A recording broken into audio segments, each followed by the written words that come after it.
Welcome back to episode 10 of the Real Estate Den podcast. Today we have Amy out of Florida and Boston and Scott out of Denver. Welcome, guys. Thanks for joining us. How you doing? Yeah, thanks for having us. Awesome. Well, we will just hop right into it. Amy, I think when the first thing I said when you told me about your markets, you said Florida and Boston. So kind of tell us a little bit about you and how you ended up getting licensed in Florida and Boston. Sure. I don't sugarcoat, and I'm going to tell it like it is. So buckle up. I was a licensed agent in Massachusetts for a few years. And then at one point over dinner, my husband and I looked at each other. It was like February. And we're like, why do we live here? It's cold. It sucks. Get us out of here. So made the somewhat rash decision to up and move to Florida, at which point I was like, well, I guess I need to get that Florida license.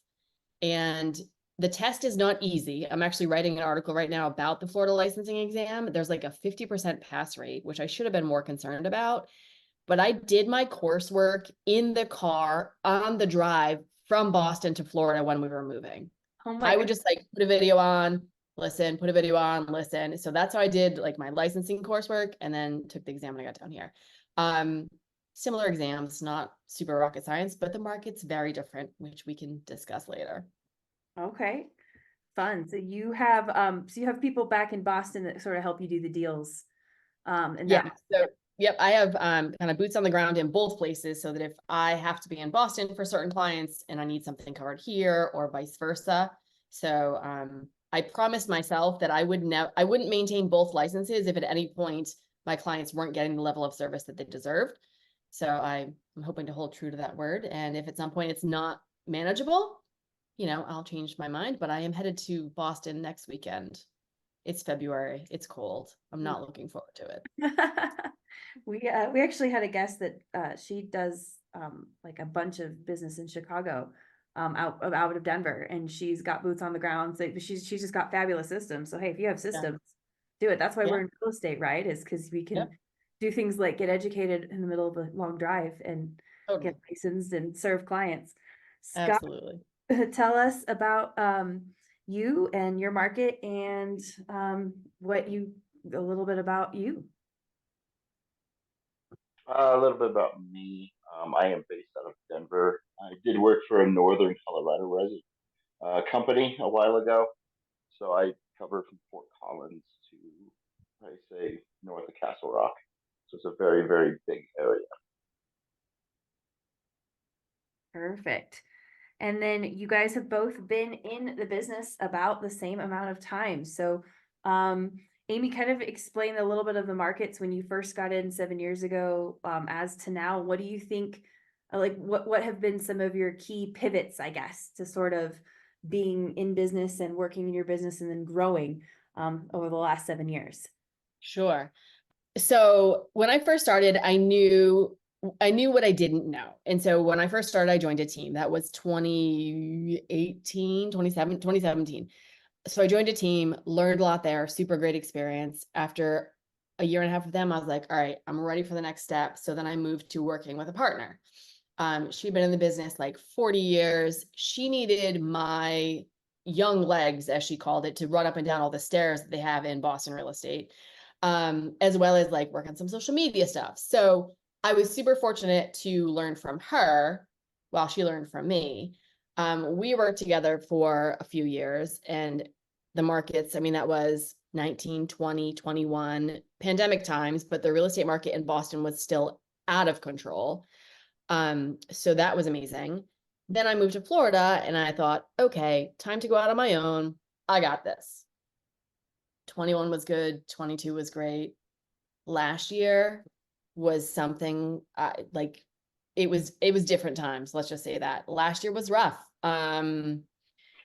A, I was on my own. B, I'm in Florida mostly, and just, low inventory, high interest rates, like all the things that anyone who's been in it longer than me, they've ridden the ride and they've been through it. But it was my first time kind of having that like, oh shit, what am I doing moment. Mm-hmm. And if I can ask, so you said you moved to Florida and you did great that first year. How did you build up a sphere? Where did you find your business in that time? I was still doing a lot of business in Boston, even though I was physically living in Florida. JetBlue and I were besties, and I was on a plane just about every other week going back to Boston to serve clients up there. So that's kind of why it was still good, because I'm still slowly building a sphere down here. Florida's a tough market. And there's, I think, the most agents per capita of any state in the country. So. Awesome. Scott, what about you? How has it been the last 8 years, and what have you kind of had to, what's been the movement for you and your business? Well, here in Denver, it was basically when I came in, it was a feeding frenzy. It didn't matter what we did as agents; it was all about the money. That's all it was about. And I felt really bad for my smaller buyers or the FHA buyers. You go to a house 3 hours after it's on the market. There's 15 offers, and we're the only ones getting a loan. So you still write it for them because you're still advocating for your client. But it wasn't until fall that I could get all of those clients under contract. Mm-hmm. I guess like everybody else, 20 was tough. 21 was pretty good. 22 was pretty good. 23 was tough. And it was tough for everybody, even all the top producers in Denver. I mean, obviously they still did really well comparatively to people that don't normally produce their numbers, but they were down as well. We decided to switch brokerages. I wanted to focus more on the luxury side, so I found a brokerage and interviewed and got accepted to a brokerage that could help me with that. Nice. So you took a brokerage shift, and I think that's happening a lot with agents too. Just in the market, as we're starting to take a hard look at things, because while I'm always erring on that I try to stay on the abundant plane and not the competitive plane, but things are different. Data shifts. It's not the same. A 3% mortgage is vastly different than a 7% mortgage. Like, that's not the same. So these things, sort of shift. And I think that's just one of the things that makes or breaks an agent, is your ability to sort of shift around it. And then I love just like the authenticity about, like, man, 2023 was roof, because in a lot of ways it was, in a lot of ways it was still really great. Like, for my clients, my sellers who had bought made money. My buyers who have been waiting and maybe hadn't been were able to get under contract, with, in some cases. So, yeah, definitely. It's been a crazy year. This is why we're the best, guys, is because we can withstand and we can sort of ride the emotions of the industry for our clients. What do you wish you had started doing sooner, or what do you wish you had stopped doing sooner when you kind of think back into your career? Is there anything that you've done in your business that has just, changed things that, that you wish you would have started sooner? For me, and I know Amy can definitely speak to this. I started posting just daily stuff on social media, and it was really, really tough for me, because I am not like to post daily real estate stuff seems super redundant. So I've subscribed to a service that gives me content that I can then, post. And I mean, that's just helped my algorithm. And I think connecting with clients and just reminding people what I do. We'll go ahead and start with Amy, and then we'll head down to Scott. I will say, I wish that I had learned to work with my energy instead of against it. And that sounds a little woo-woo. Let me explain. Love it. Despite me being on a podcast with you, I'm an introvert. Like, I am drained by people. So you're probably wondering, what in the hell are you doing in real estate? I can be really good in real estate. Like, when I connect one-on-one with people, they really like me. I really like them. We have great relationships. But like the cold calling, the door knocking, all those really extroverted, outgoing things were complete energy sucks for me. I didn't enjoy them. Because I didn't enjoy them, I wasn't good at them. And I wish I had just tried to be the authentic me early on, instead of trying to do what I thought a real estate agent was supposed to do. What were the other things that did work for you? I'm actually great on social media. I love telling Instagram stories and sharing and things like that. I also shockingly am really good at open houses, because I am able to connect one-on-one with someone who they want to be there. I want to be there. It's not a forced engagement. And so, really putting time into open houses. And I've recently started doing a ton of writing, which I love, and not to toot my horn, like I'm good at it. And that is getting me exposure and getting me out there and just embracing who I am and not trying to be someone else. I love that. Scott, what about you? When I first started, I worked for a small boutique, and like Amy, taught all the old school ways of doing it. I just did like 2 years of Egyptian trainings, and we bought all the nice shiny objects. We were one of the first agents in Denver that had the no ring voicemails, and thought this is cool. This is going to get our business going, and all it did is suck money and annoy people and got nothing from it. The other one was buying online leads. That we were taught to do that. We did it forever. My wife was like, I'm done with this. And I pulled the trigger, and because it was she left it up to me. So I was like, fine, we're done. And I completely cut it off. I should have been focusing on what I'm being taught now was focus on your people in your sphere. That is where everything's at. They already know you. They love you. They trust you. Online leads was about who's first. And that doesn't make any sense to me. If you're going to buy a house and you put an inquiry on one of the big online forces, the websites, I just don't want to say their names here, but put their websites out, like you don't know what you're getting. Why aren't you interviewing other people? Just because they called you first, does that mean they're the best agent for you? Maybe you guys don't get along. Maybe the way they do business is not the way you want to do business. Like there's a lot of things here, and you are buying the biggest single purchase you will ever make in your life, regardless of price point. That doesn't matter. Mhm. Giant purchase. You're just going to trust the first person that calls you. That amazes me. Yeah. So that's what I focused on. Is just my people, and it's actually worked better. I'd love to add on to that too. Like the online leads, I know people for whom it works and works well, and go forth and conquer. But from an agent perspective too, you're about to go walk in a door of an empty house to meet a stranger who could be crackerjack crazy. Like you're putting yourself at risk too, And so to your point, if I get a referral from somebody who knows me, odds are that referral is not crazy.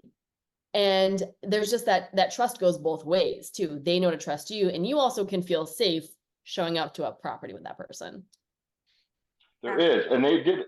Amy, I don't know if they did out in Massachusetts or Florida, but Denver was really big with educating agents on safety. Because there's been bad things that happened to female agents around the country. We all know what it is, which triggered all this training. I always told, when we had the team, I told people, especially the females, like have somebody, whoever it is, I'll be it if you need it, but give me where you're going. This is your schedules of the houses you're seeing. This is the time you're meeting, and text me. Hey, it's good. We're going good. I'm still okay. That kind of thing. The biggest thing I really took from that was men don't ever think of that. Right? Men are like, they're not going to touch me. I'm a pretty stocky guy, but it doesn't matter, right? And the little things like for female agents, and a lot of them know this. When you're showing houses, especially if you don't know them, and even if you don't know them really well, like little things like when you open the door, they go in first, you do not. When you go upstairs, they go up, you go up after them, right? Keep yourself at a distance, keep your phone on you. Don't ever leave your phone in the car. I don't know how many agents I know that are women that leave their phone in the car. I'm like, it's like insurance. Like you would rather not have to use it, but if you have to, you need it in your hand. I have the property information on my phone, and I tell them I'm not texting. I have information right here, just in case you need anything. So like my phone's right there, so I can FaceTime if I need to. I was gonna say, like, I need that, like, showing information. I was like, I've never leave it in the car, but Yeah, it always just makes you think twice about different safety measures to take, which is sad but true. Agents Yeah. And there's one that I learned from a male agent yesterday. There is a program, an app you can put on your phone. It's called Forewarn. You can actually look up people's information just from their cell phone. Okay. So if you look and I don't know what it cost. I thought NAR, maybe it was my association that offered it. But regardless, it's worth the money, right? Because you can pull it up and know everything you got about it. So if something's fishy on there, or what you're being texted doesn't match what's on here, right? That's when your sixth sense can come up and say, either I'm not going to do it, or I'm taking somebody with me. Yeah, Totally. absolutely. All right, I didn't mean to take us down a deep dark No, hole. that's okay. I do want to lighten us up a little bit now. Like, you know, like, ugh. Right, but everybody needs this information, because a lot of people don't. They don't attend their association meetings or read their emails, and this is It's where true. the stuff comes out. It's easier for them to get to the masses. But if people are listening to this in your agents, like, this is very, very, very important. And I can't use very enough. I don't know if there's a gradation to vary in the English language, but it is. Like, where our safety is number one. Absolutely. Absolutely. I totally agree. Um, what have you been doing that's new and exciting in your world, Scott? What's sort of taking precedence in your business in 2024? You said you had switched brokerages. Do you have anything else new and exciting? Actually, a lot. Apparently, I don't like doing enough.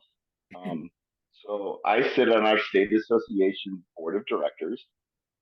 I'm also, and if we're speaking to agents here, they should know what this is. I'm also on the RPAC committee. So that's very, very, those are two things that are very important to me. That's the leadership roles. I was asked to be on a national TV show called American Dream TV. I just shot my third episode. Um, so if I can do a harmless plug here, like, go to my YouTube channel, type in Scott's Hotspots. I am traveling all up and down the areas I work.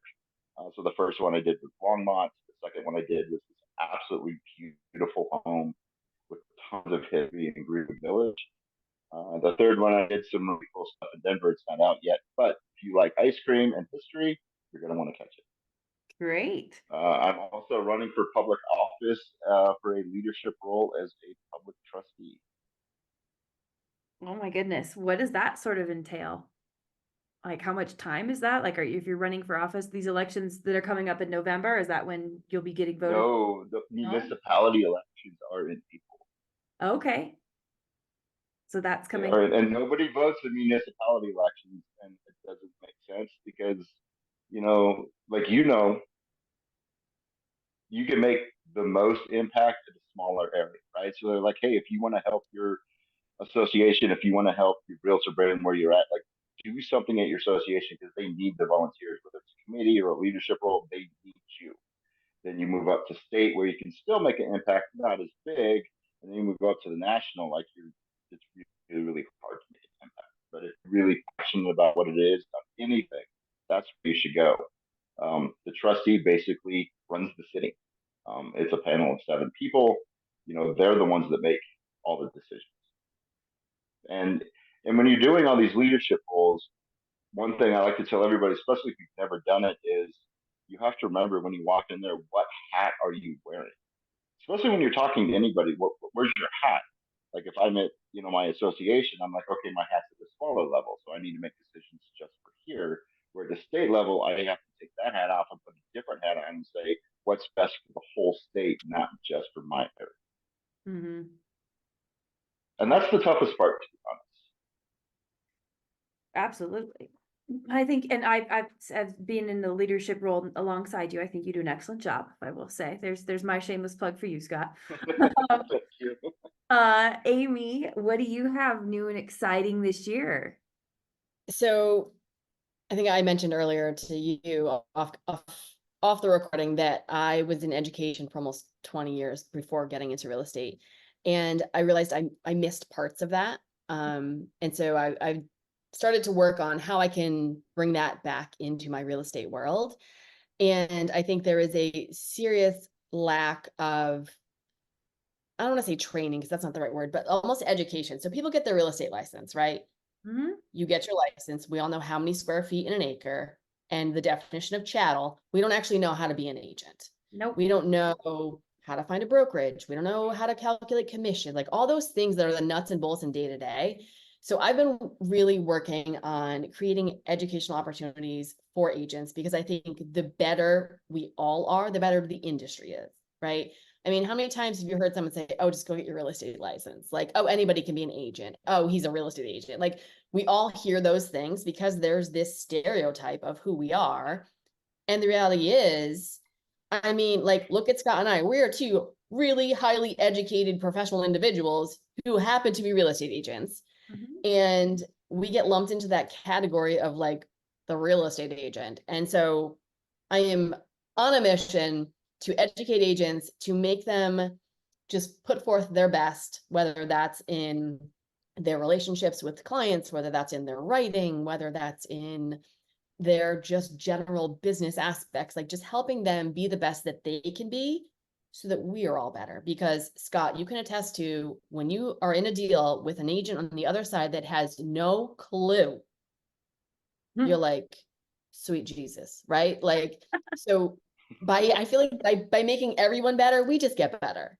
And so that's been my like latest hill I'm gonna die on. Awesome. And you are offering, I think you said content. You're helping agents with social media, which Totally. is Yeah. So, a well, little bit not social media. There are plenty of really good services out there that do that. And I'm good at social media. It's not my like super sweet spot. So I'm really focusing on the writing aspect. There are lots of emails we send every day to clients, to our sphere, to other colleagues, to referrals, to our network. And crafting a really quality email takes time. And I don't know about everyone else, but how many emails do you send from the Starbucks parking lot on a regular basis, right? Mhm. From your phone, hoping to God you spell things correctly. So my goal is to create some opportunities for very low investment for agents to really have access to quality written content materials that will just up their game. Similar to the social media things that are out there, but this is specific to like emails, newsletters, your agent bio on your profile pages, all those things that people are seeing on a regular basis that are conveying to them who you are, how professional you are, how qualified, competent, articulate, whatever adjective you want to use. People are reading words before they might meet you face to face. And so making sure those words are amazing is what I'm hoping to do. I love that. I think you should like do little TikTok videos about like that, about how important words are. Cause that's, I mean, it's very I true. have been a holdout on TikTok because not to give away my age, I'm almost 50 and I'm like, TikTok is not my jam. I'm not doing it. But I think the time has come. I've created the account. I'm You're gonna gonna cross start getting my over. toe in the water.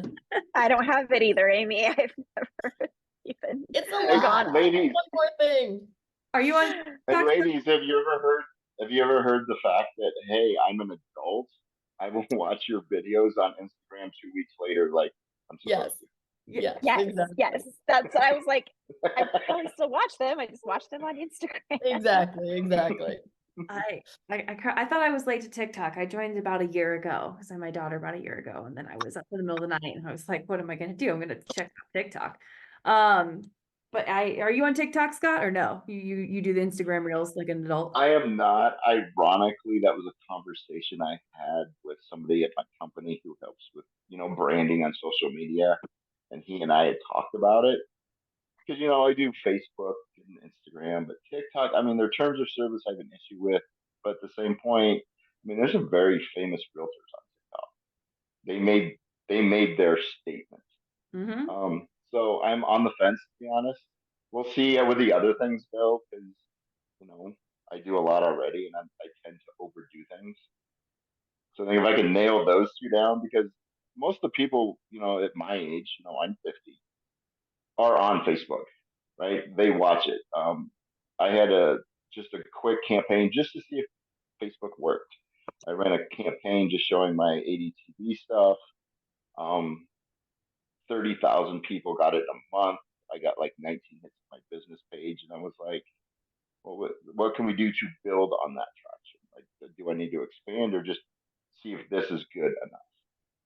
I think it would be if you did a TikTok, and like I said, this is a newbie TikToker. I am not, and I'm not an expert. Please don't come at me for horrible TikTok advice. I don't really know what I'm doing either at all, even a little bit. But I have noticed that there's a lot of like people post like a lot of like their day in the lives and just sort of like this video diary entry. And what I like about that is not an additional thought process. Like if you're already going on showings, remember to flip out your camera, get yourself some more TikTok views, and just trying to figure out a way to like add that in a way that's sustainable. Some, like you said, some agents have gotten really famous. They've done funny dances. I think we've seen there's an agent who like dances in all the rooms of her listing it to like funny classic music. Like that's freaking hilarious. I could never do it, but like, cause I can't dance, but like it's, it's so funny, but like, especially with like Viral right there. with your like, with all Put your herself. positions and how much you involve,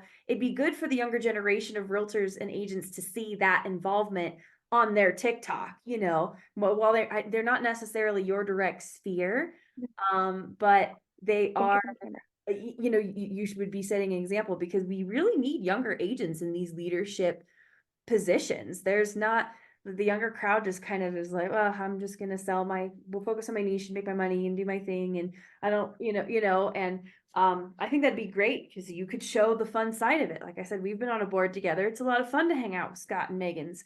And it's a good time. So yeah, Yeah, and we do need the ideas of the younger generation. And you need both. So I'm in it's called a ninja group. There's young agents in there. They're in their 20s. We're probably the oldest in there at 50.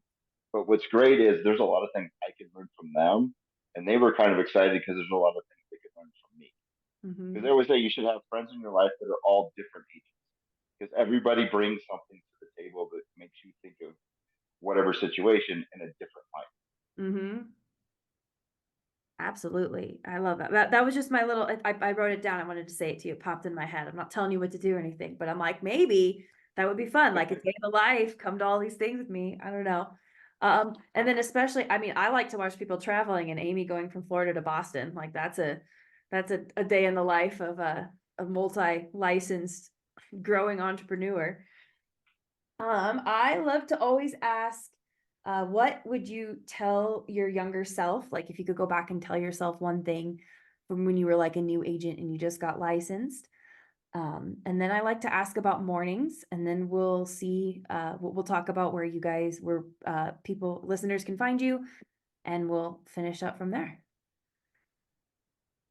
So we'll go ahead and start with Amy this time. Sure. I think if I could tell my younger self or my newly licensed agent self, it's to really think about the brokerage and the team that you are joining. I was very fortunate. I joined a great team, but it was like the first one who asked me out, right? So because I was like, oh my God, somebody wants me to work for them.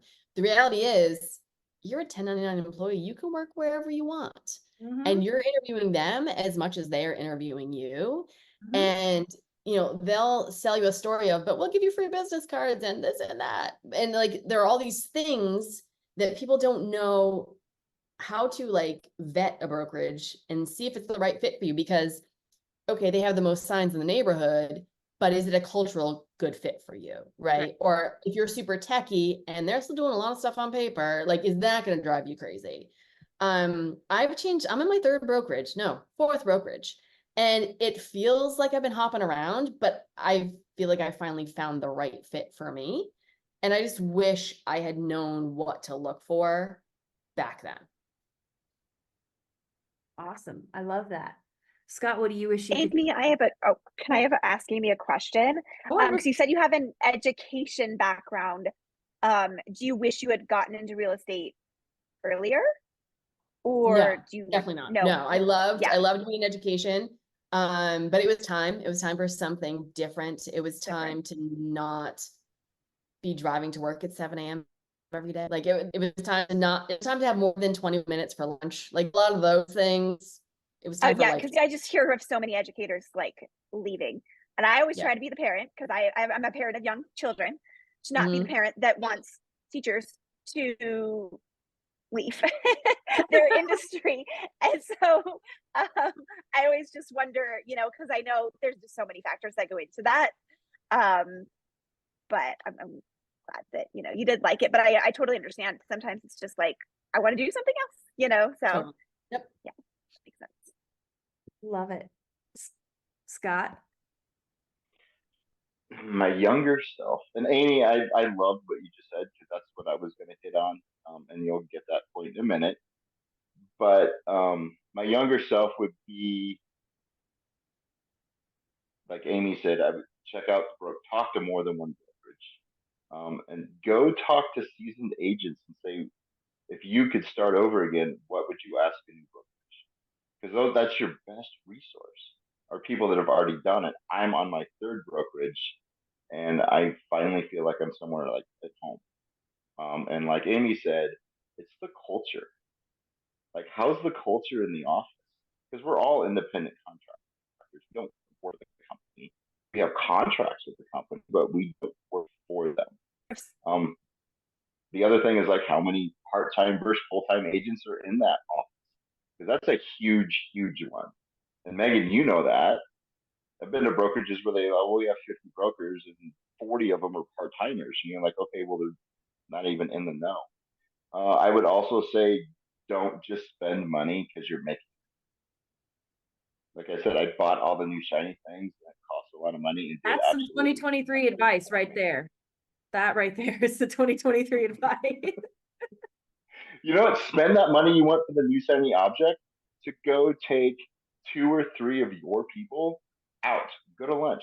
Go to coffee. Boom. Go play Absolutely. golf. Whatever it is you do, it doesn't matter because that's your people.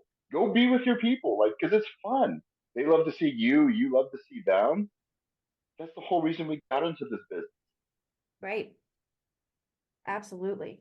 What does your morning look like, Amy? Do you have any specific sort of routine, ritual, special coffee cup?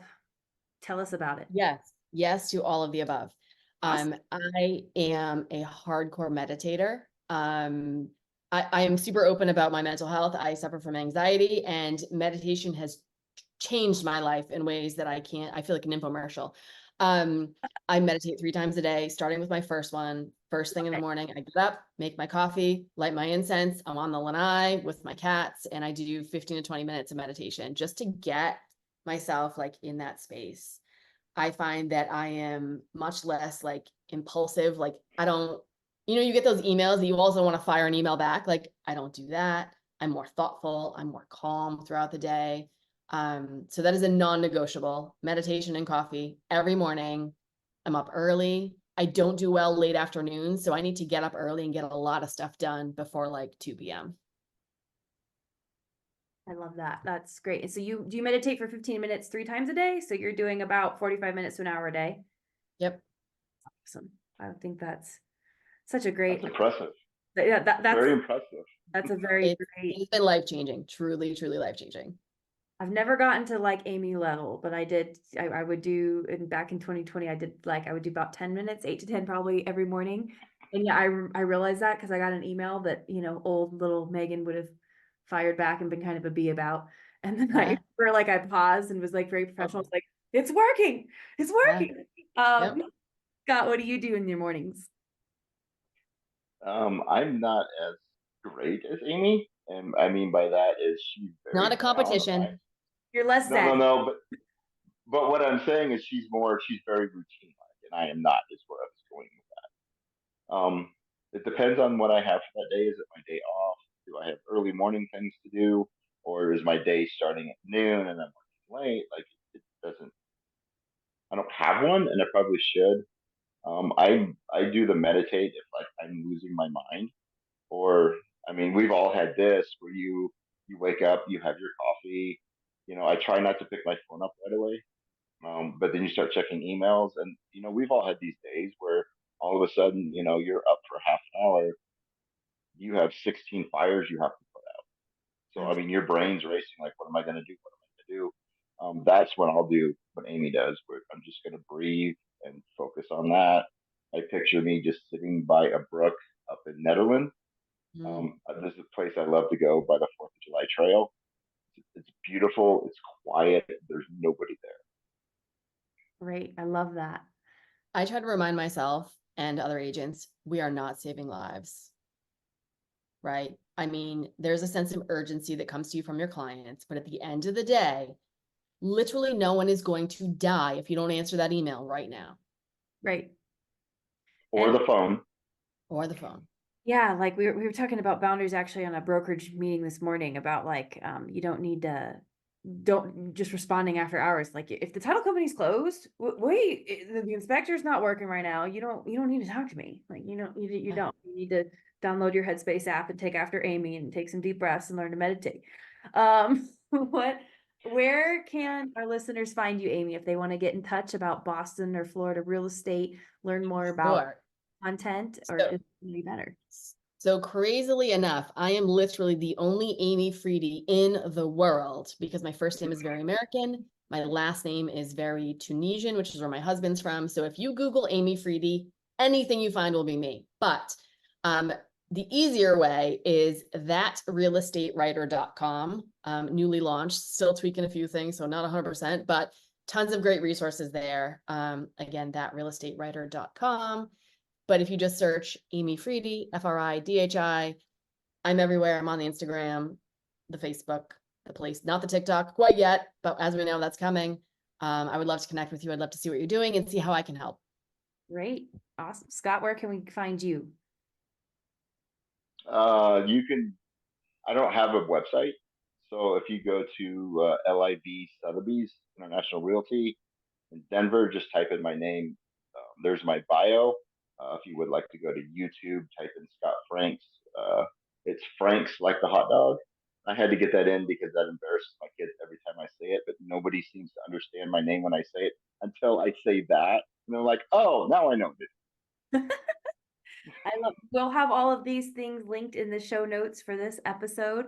Any last words before we log off? I'm going to encourage, I'm going to encourage new agents to find a mentor, find someone that you can work with who is, you're not competing with them. They're there to help you and help you grow, and that you feel safe in asking questions and advice. That has been super instrumental in me getting to where I am, is having a really quality, caring mentor. Great. Scott, final words. I would say the same thing, but not just for new agents. Like if you're stuck, you feel like you're just spinning your wheels, go find people like within your office that, I mean, we just had a meeting this week with somebody and she's a very, very great agent. And we just had a meeting and she was willing to sit down with us and was like, hey, what do you do? What has worked for you? That sort of thing, and get their feedback. It doesn't matter how long you've been in here. There's always somebody that's been in there longer that can help you. And most of them are willing to help. I mean, you don't have to technically call them a mentor, but you know what? They're going to become a friend. Take them out to lunch and ask them questions and make new friends. But I mean, everybody's all about we got to get new clients, but a lot of people miss the boat of, well, how many agents know you and like you? That's your reputation in your area is just as important as your reputation with the public. Absolutely. And business attracts more business. So if you're around business, you're going to attract more. You can't get less business by hanging out with top producers. That's not how it works. So cool. Well, thank you. We will, like I said, we'll have all of your information in the show notes, and talk to you next time.